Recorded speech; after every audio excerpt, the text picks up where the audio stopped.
It reminded me of when I took a trip to prison for my 40th birthday. I was not incarcerated. I Okay, took show okay. fans to volunteer in a maximum security prison. I should probably clarify that. But yeah, 72 of us went, something like that. And I was struck by how much of a warehouse of talent that place was. You know, a lot of the guys locked up in there were really smart. They had great business ideas. They had a, let's just say, natural entrepreneurial spirit, which is probably one of the reasons that some of them were in there. Not probably, definitely one of the reasons that some of them were in there. They chose crime, but they had brilliant setups. I mean, in fact, a buddy of mine, Cos Marte, who's been on this show, he went to prison for drug trafficking.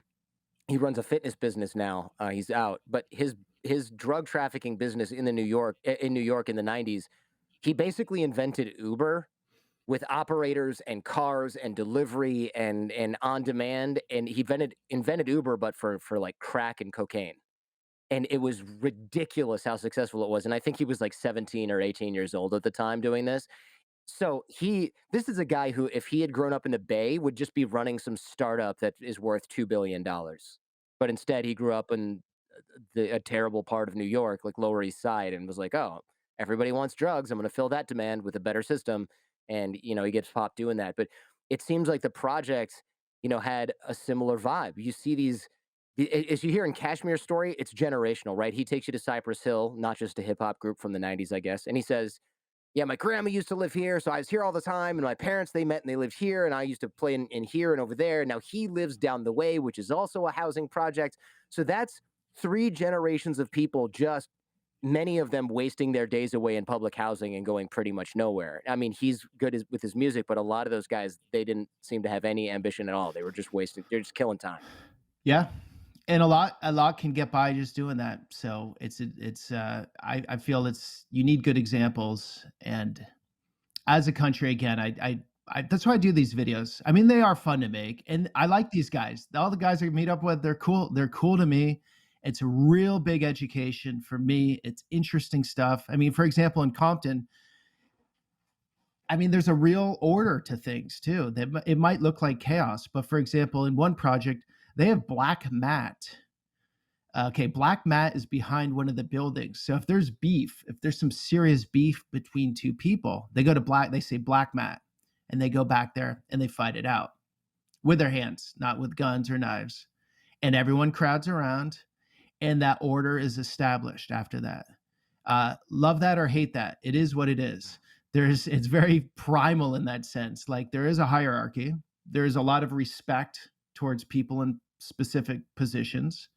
Uh, and in that, there's a lot of love too. There's a lot of people getting together and lending money to others and helping them through the day. I'd say they're way less lonely uh, than where I live in the neighborhood I live. People are more to themselves, and pros and cons for each. Mhm. It's a complicated place, the hoods, and a lot of these guys don't want to leave. What are they going to go to one bed apartment and do what? Like a lot of them want to be around their friends every day. Yeah, every building on that tour had a shrine to, and I'm paraphrasing here. He said, "Yeah, this is a young, talented kid. Everybody liked him. He just recently passed away." It was just depressing to see the odds stacked against you Oh yeah. constantly. And it's like every kid who had talent, it was like, "Oh yeah, he just recently passed away." And it's like, I know what you mean. And sometimes he was more specific and he said gun violence, but young kids don't die of diseases at that rate. I mean, he's obviously referring to violence. And the folks you met on the bench, they say, "Hey, in the '70s, we were having picnics outside on the lawn. Then crack in the '80s and '90s destroyed everything and everyone around it. Destroyed the community. Destroyed everybody here. Everybody got sucked into it. Good people got sucked into it. Kids got sucked into it. Couldn't even go outside. It was too dangerous. Just like a war zone. It's just a stain on America that type of thing exists even here, and that the fallout is just like, well, pick yourself up by your bootstraps because it's kind of over now, and deal with it." And on the one hand, what stood out was how welcoming everyone was.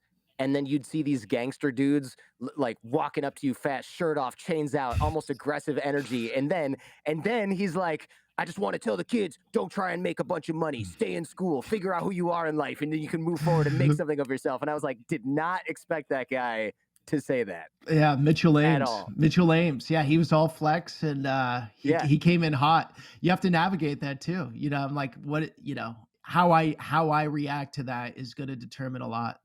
Like they're testing you, always testing you, non-verbally. Not like Cash is testing me. He's bringing me in. It's super friendly, but people you come in to randomly, what's the white ball dude doing with a camera? What are his intentions here? You've got access to some really interesting subcultures, right? Chicano, Amish people, or as my family in Michigan says, Amish. Not sure why we can't say it right, but they're Amish. I, I'm I'll let people check out those videos for themselves, of course. But I wondered, as a guy who works on the internet, what did you think of a group of people that didn't even have electricity? Okay, like all these communities, they're more complex than what you first think. So Amish, there are Schwarzentruber Amish. Those are the ones without electricity. Those are the Amish that we think of that are Amish. Then they're Old Order, they're New Order, they're Thobe, they're Beachy Amish. Beachy Amish would be the most liberal of the Amish. They have microwaves, they drive. There's Oh all wow. these different rules. So the Old Order Amish can't have rubber on their carriage tires. The New Order Amish can. Um, it's really complicated. It depends where someone lives exactly and the church they go to.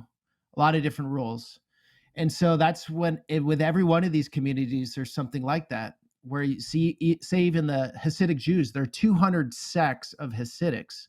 You have Yeah. the Satmars, who are the most conservative. You have the Lubavitch, that are the most open and liberal, but they're all Hasidic, right? Uh, don't want to bore you with the details here, but going into, you can't even just say Amish No, it's like because saying Jews, right? It's like there's in just a too many it, area or Christians. There's tons of different kinds. yeah, in a way. But the Amish people were very refreshing to be around.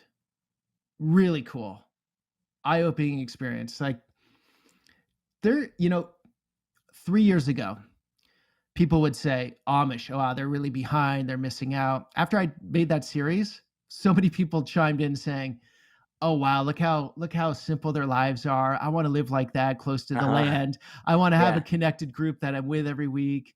I think there's more of a positive spin put on Amish these days because of the pandemic and the way the world is going, how things are going so quickly. They're pretty calm and rooted in who they are and what they're doing. You know, I admire all of that stuff from the outside making these videos. I can respect it all. At the end of the day, I'm too much of an individual. I really enjoy jumping into something, coming out, seeing it from this way, seeing that perspective, seeing those people.